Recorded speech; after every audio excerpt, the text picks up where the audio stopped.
নমস্কার বন্ধুরা, আজ আমরা ভগবদ্গীতার একাদশ অধ্যায় বিশ্বরূপ দর্শন যোগ সম্পর্কে জানব। এই অধ্যায়ে অর্জুন ভগবান শ্রীকৃষ্ণের মহাজাগতিক রূপ প্রত্যক্ষ করেন।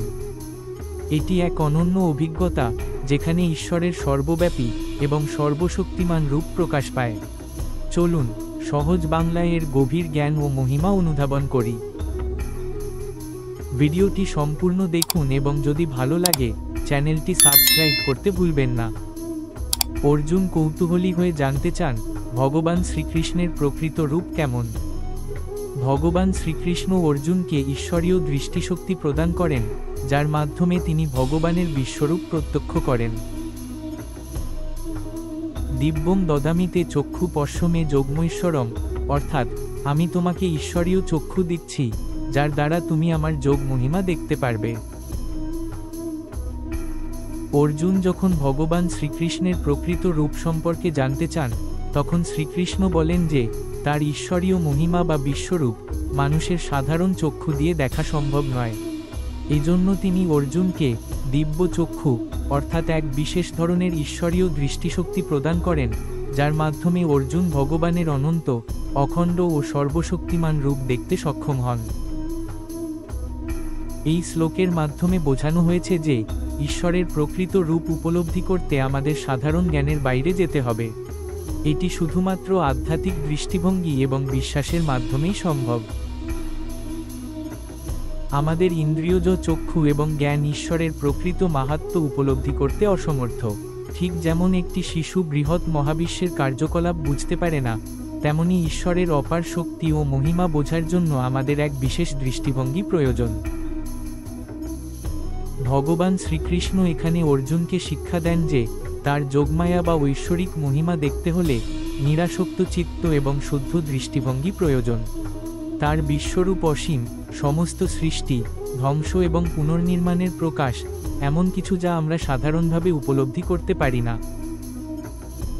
উদাহরণ, একজন সাধারণ মানুষ যখন আকাশের দিকে তাকায় তখন সে শুধুমাত্র তারার আলো দেখতে পায়, কিন্তু একজন জ্যোতির্বিজ্ঞানী দূরবীক্ষণ যন্ত্র ব্যবহার করে গ্যালাক্সি, নক্ষত্রপুঞ্জ এবং মহাজাগতিক বিস্ময় আবিষ্কার করেন।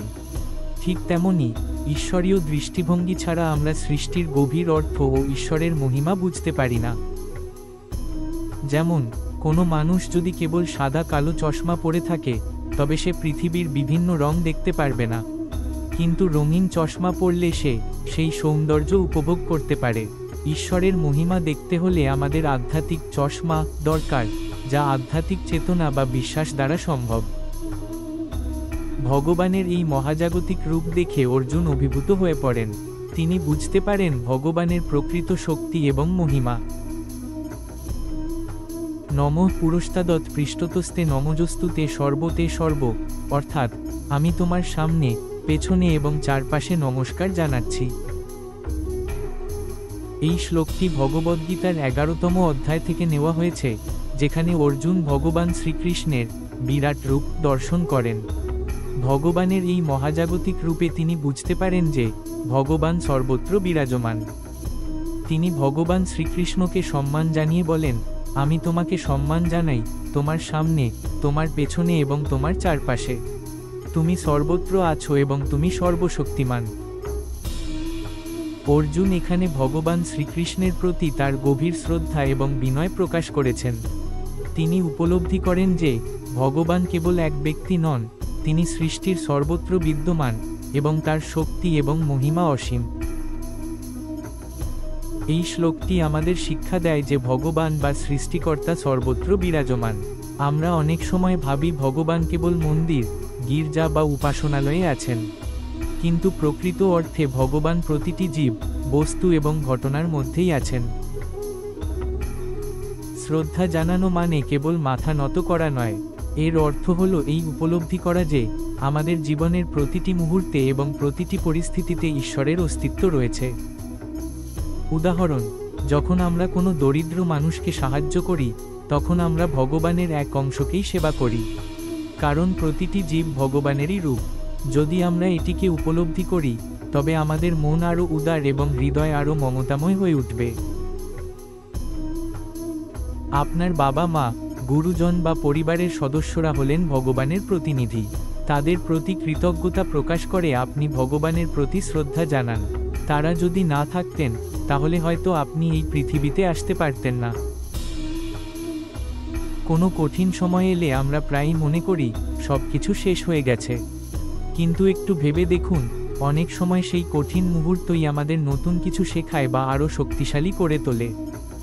উদাহরণস্বরূপ, পরীক্ষার আগে ভয় পেয়ে যাওয়া স্বাভাবিক, তবে সেই ভয় কাটিয়ে মন দিয়ে পড়াশোনা করলে ভালো ফল আসে। এইভাবেই ভগবান আমাদের প্রতিটি চ্যালেঞ্জের মধ্য দিয়ে শিক্ষার সুযোগ দেন এবং আমাদের আরও উন্নত করে গড়ে তোলেন। এই শ্লোক আমাদের শেখায় যে ভগবান শুধুমাত্র আধ্যাত্মিক চর্চার বিষয় নন, বরং তিনি আমাদের দৈনন্দিন জীবনের প্রতিটি মুহূর্তে, প্রতিটি জায়গায় বিদ্যমান। আমরা যদি এই সত্যকে উপলব্ধি করতে পারি, তাহলে আমাদের জীবনে বিনয়, কৃতজ্ঞতা এবং শান্তি আরও গভীরভাবে বাস করবে। শ্রদ্ধা কেবল ভগবানের মূর্তি বা নামের জন্য নয়, বরং সৃষ্টির প্রতিটি জীব, বস্তু এবং ঘটনার প্রতি, কারণ এই সবের মধ্যেই ভগবান আছেন। নমঃ পুরস্তাদৎ পৃষ্ঠতস্তে শ্লোকের অন্তর্নিহিত বার্তাই এটি। ঈশ্বর সর্বত্র বিরাজমান এবং সমস্ত জীবের মধ্যে সমানভাবে উপস্থিত। ভক্তি এবং নম্রতা দিয়ে ঈশ্বরকে অনুভব করা সম্ভব। যেমন সূর্যের আলো সবাইকে সমানভাবে আলো দেয়, তেমনি ঈশ্বরের দয়া এবং শক্তি সকলের জন্য। মত্ত পরং নান্যৎ কিঞ্চিদস্তি ধনঞ্জয়, অর্থাৎ হে অর্জুন, আমার চেয়ে বড় কিছুই নেই। এই শ্লোকে ভগবান শ্রীকৃষ্ণ অর্জুনকে বোঝাচ্ছেন যে ঈশ্বর সর্বশ্রেষ্ঠ এবং তার চেয়ে বড় কিছু নেই। ঈশ্বরই সকল সৃষ্টির উৎস, স্থিতি এবং প্রলয়ের কারণ। তিনি সর্বত্র বিরাজমান এবং সমস্ত জীবের মধ্যে সমানভাবে উপস্থিত। জগৎ যদি একটি মালার মতো হয়, তাহলে সেই মালার সুতো হলেন ঈশ্বর। তিনি প্রত্যেক প্রাণী ও বস্তুর ভিতর ও বাইরে বিরাজ করেন। আমাদের চারপাশে যা কিছু ভালো, সুন্দর এবং চিরন্তন, সবই ঈশ্বরের প্রতিফলন। ভগবান শ্রীকৃষ্ণ বোঝাচ্ছেন, ঈশ্বরের সঙ্গে একাত্মতা অর্জনের জন্য ভক্তি, নম্রতা এবং বিশুদ্ধ হৃদয় অপরিহার্য। যখন আমরা অহংকার ত্যাগ করে বিনম্র হয়ে ঈশ্বরকে অনুভব করার চেষ্টা করি, তখনই আমরা তার দয়া ও শক্তির গভীরতাকে উপলব্ধি করতে পারি। উদাহরণ, সূর্যের আলো যেমন ধনী গরিব, ছোট বড়, জীব জড় সকলকে সমানভাবে আলোকিত করে, তেমনি ঈশ্বরের দয়া ও করুণা প্রতিটি প্রাণীর জন্য সমানভাবে প্রযোজ্য। যে ব্যক্তি নম্রভাবে সূর্যালোককে গ্রহণ করে, তার জীবন আলোকিত হয়। তেমনি ঈশ্বরকে উপলব্ধি করতে হলে আমাদের অহংকার ত্যাগ করে ভক্তি ও নম্রতার সঙ্গে তাকে ডাকতে হবে। সমুদ্র থেকে অসংখ্য নদী তার জল নিয়ে যায়, কিন্তু সমুদ্র কখনো কমে না। তেমনি ঈশ্বর অনন্ত। আমাদের চাওয়া বা গ্রহণ ঈশ্বরের অসীম দয়ার কোনো ক্ষতি করে না। ঈশ্বর থেকে আমরা যতটা গ্রহণ করি, তার ঐশ্বর্য ঠিক ততটাই সমৃদ্ধ থাকে। এই শ্লোকের মাধ্যমে আমাদের শেখানো হয় যে ঈশ্বর সর্বশ্রেষ্ঠ, চিরন্তন এবং সর্বত্র বিরাজমান। ঈশ্বর আমাদের মধ্যে ভেদাভেদ করেন না। যে ব্যক্তি ঈশ্বরের প্রতি ভক্তি এবং নম্রতা প্রকাশ করে, সেই ঈশ্বরের সঙ্গে একাত্মতা অনুভব করতে পারে। তাই অহংকার পরিত্যাগ করে দয়া ও ভক্তি দিয়ে ঈশ্বরের কাছে নিজেকে সমর্পণ করাই জীবনের আসল উদ্দেশ্য।